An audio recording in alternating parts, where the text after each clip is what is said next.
Pernahkah kita berpikir kapan sebenarnya proses belajar itu berakhir?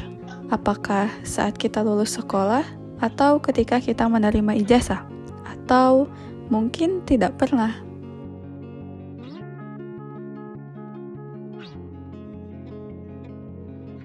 Sejak pertama kali kita membuka mata, dunia sudah menjadi ruang kelas. Tangisan pertama adalah pelajaran tentang kehidupan. Kita belajar berjalan dengan jatuh, belajar berbicara dengan salah, belajar memahami dengan bertanya. Lalu kita tumbuh, dan pelajaran tak lagi hanya tentang huruf dan angka, tentang gagal, tentang bangkit, tentang menemukan siapa diri kita sebenarnya. Oke, halo semuanya.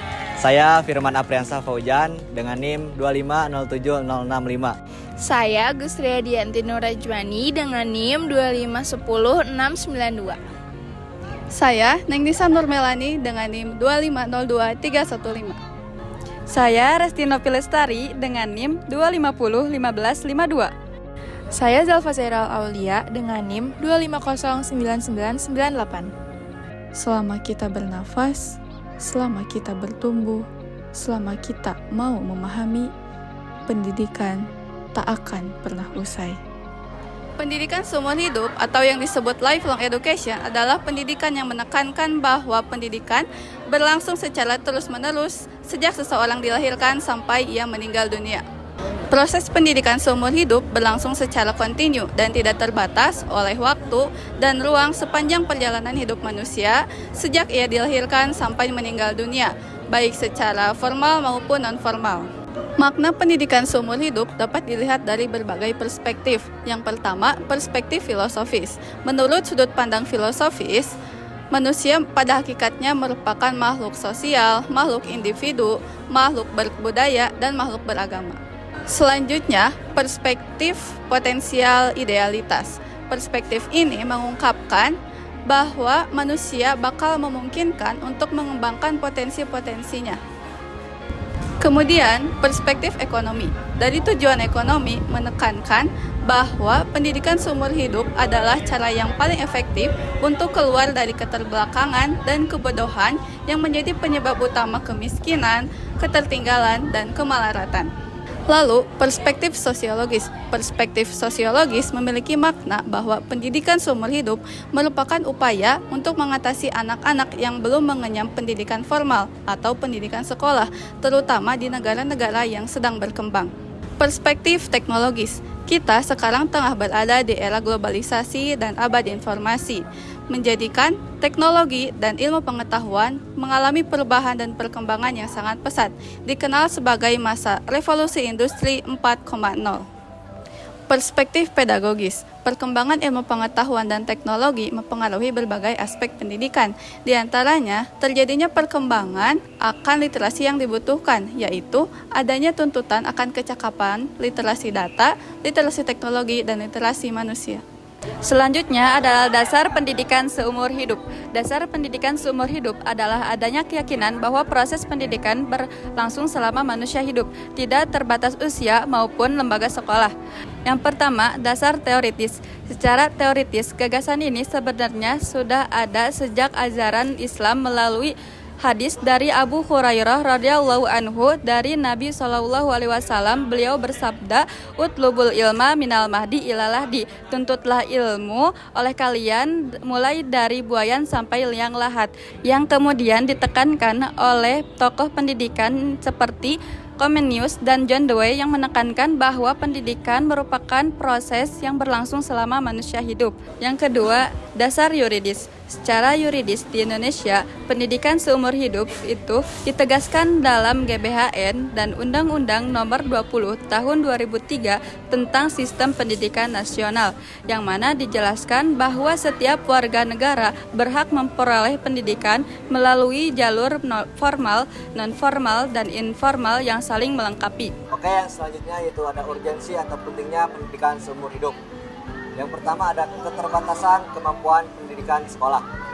Keterbatasan ini melibatkan berbagai faktor yang ada di sekolah yang meliputi tujuan pendidikan, isi pendidikan, guru, siswa, sarana dan sebagainya. Dan faktor dari proses pendidikannya. Keterbatasan kemampuan sekolah menurut Gereja M pada tahun 2014 antara lain terlihat pada yang pertama, masih banyaknya lulusan pendidikan sekolah yang tidak terserap oleh dunia pekerjaan dikarenakan kualitas kompetensi yang rendah. Yang kedua, daya serap rata-rata lulusan sekolah itu masih rendah sebagai akibat dari belajar yang kurang optimal. Yang ketiga, belum efisiennya pelaksanaan pembelajaran di sekolah sehingga terjadi penghamburan pendidikan yang terlihat misalnya pada jumlah dropout di sekolah atau adanya siswa yang mengulang kelas. Yang kedua, ada perubahan masyarakat dan peran sosial. Yang paling menyulitkan dalam dunia pendidikan yaitu masalah tenaga kerja dan kesempatan kerja. Para lulusan sekolah atau lulusan perguruan tinggi itu masih perlu dilatih untuk mendapatkan pekerjaan.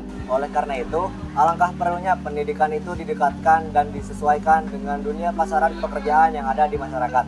Adapun tujuan pendidikan seumur hidup. Pendidikan seumur hidup bertujuan untuk meningkatkan potensi setiap manusia secara hakikat.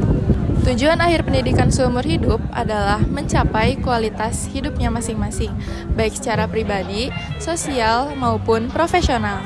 Melalui pendidikan seumur hidup, seseorang diharapkan dapat mencapai kualitas hidupnya masing-masing, sesuai dengan peranannya di dalam kehidupan, baik sebagai individu, sebagai masyarakat, sebagai tenaga kerja, dan sebagai makhluk Tuhan yang Maha Esa. Selanjutnya ada karakteristik pendidikan sumber hidup. Karakteristik pendidikan sumber hidup memiliki beberapa karakteristik utama. Yang pertama, keterpaduan vertikal atau dimensi waktu, yang dimana pendidikan ini itu berlaku sepanjang hayat dari ia lahir sampai dengan meninggal dan tidak berhenti walaupun sekolah formal selesai.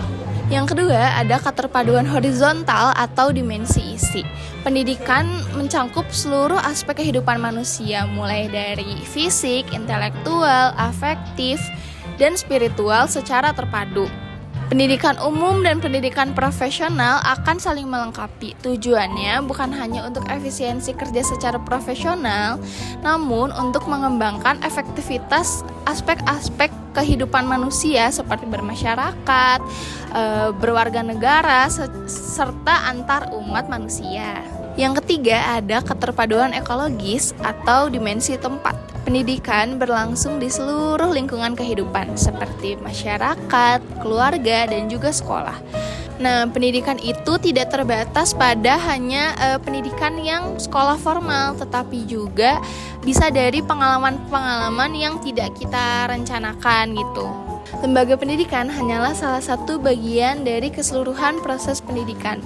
Pendidikan harus selaras dengan kehidupan, berkesinambungan, serta sesuai dengan kebutuhan individunya masing-masing, dan mengutamakan belajar dibandingkan mengajar. Keragaman dan kelugasan program dalam pendidikan. Pendidikan tidak bersifat satu jalur atau monolitik, tetapi beragam sesuai kebutuhan, minat, dan kondisi individu. Bersifat adaptif dan inovatif, membantu seseorang menyesuaikan diri dengan perubahan sosial, ekonomi, budaya, dan ekologis. Pendidikan diarahkan pada pengembangan dan penyempurnaan diri. Prinsip pendidikan yaitu sumber hidup, bersifat universal dan memberikan kesempatan yang sama bagi semua orang. Mengarah pada demokratisasi pendidikan agar setiap individu dapat mengembangkan potensinya secara optimal. 3 pokok utama yaitu kesempatan belajar melalui jalur formal dan non-formal.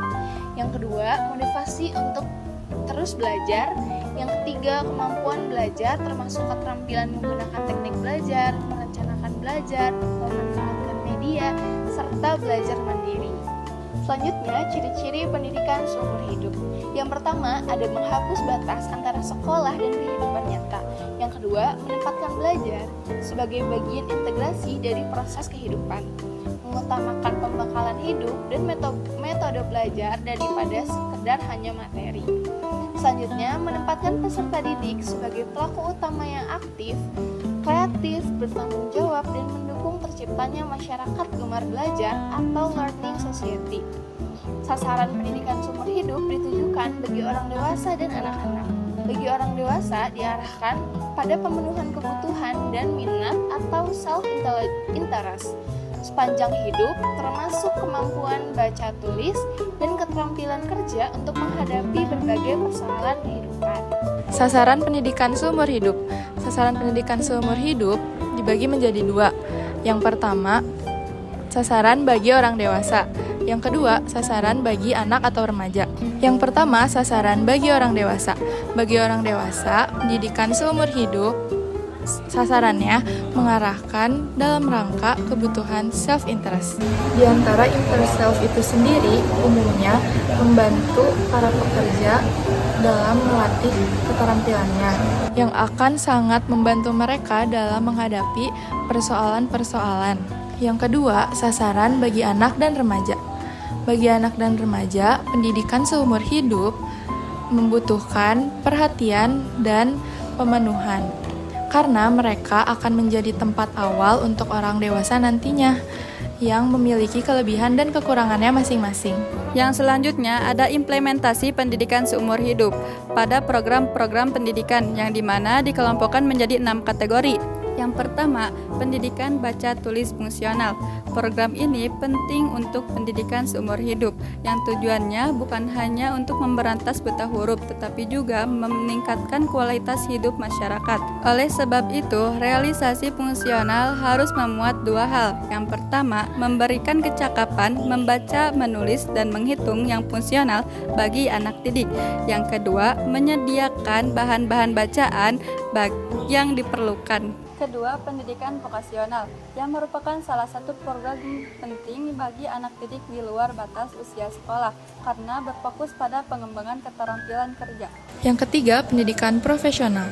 Pendidikan profesional ditunjukkan bagi para pekerja profesional seperti guru dan dokter. Keempat, pendidikan ke arah perubahan dan pembangunan. Pendidikan bagi semua golongan usia agar mampu mengikuti perubahan sosial dan perkembangan ilmu pengetahuan serta teknologi. Yang selanjutnya, pendidikan kewarganegaraan dan kedewasaan politik. Tidak hanya bagi warga negara biasa saja, melainkan para pemimpin masyarakat pun sangat membutuhkan pendidikan kewarganegaraan dan kedewasaan politik itu. Dalam alam pemerintah dan masyarakat yang demokratis, maka kedewasaan masyarakat dan para pemimpinnya dalam kehidupan bernegara sangatlah penting. Selanjutnya, pendidikan kultural dan pengisian waktu luang. Seorang yang disebut educated man harus memahami dan menghargai sejarah, kesusastraan, agama, filsafat hidup, seni, dan musik bangsa sendiri. Sebab itu, pendidikan kultural dan pengisian waktu senggang secara kultural dan konstruktif merupakan bagian penting dalam pendidikan seumur hidup. Selanjutnya adalah implikasi pendidikan seumur hidup pada pendidikan sekolah. Yang pertama ada fungsi dan tujuan sekolah. Pendidikan sekolah adalah pendidikan untuk mengembangkan semua aspek kepribadian, baik kognitif, afektif, dan keterampilan. Tujuan pendidikan sekolah tidak hanya dapat menguasai bahan pelajaran, tapi dapat menggunakan apa yang telah dipelajarinya untuk mampu belajar sendiri dan membina diri sendiri dimanapun dan kapanpun. Yang kedua ada program pendidikan sekolah. Program kegiatan sekolah terdiri atas kegiatan kurikuler, kokurikuler, dan ekstrakurikuler. Proses pendidikan atau kegiatan pembelajaran hendaknya tidak hanya melalui satu jalur pengalaman belajar saja, tetapi lebih merupakan gabungan dari berbagai pengalaman belajar, pendekatan, strategi, dan model serta metode yang bervariasi. Jika pendidikan adalah kehidupan itu sendiri, maka berhenti belajar berarti berhenti bertumbuh. Belajar adalah bentuk dari kerendahan hati, mengakui bahwa kita belum tahu segalanya. Belajar tidak dibatasi usia, tidak dibatasi ruang, dan tidak dibatasi status sosial. Selama kita masih bernapas, selama itu pula kita harus belajar. Karena pada akhirnya manusia yang terus belajar adalah manusia yang terus hidup.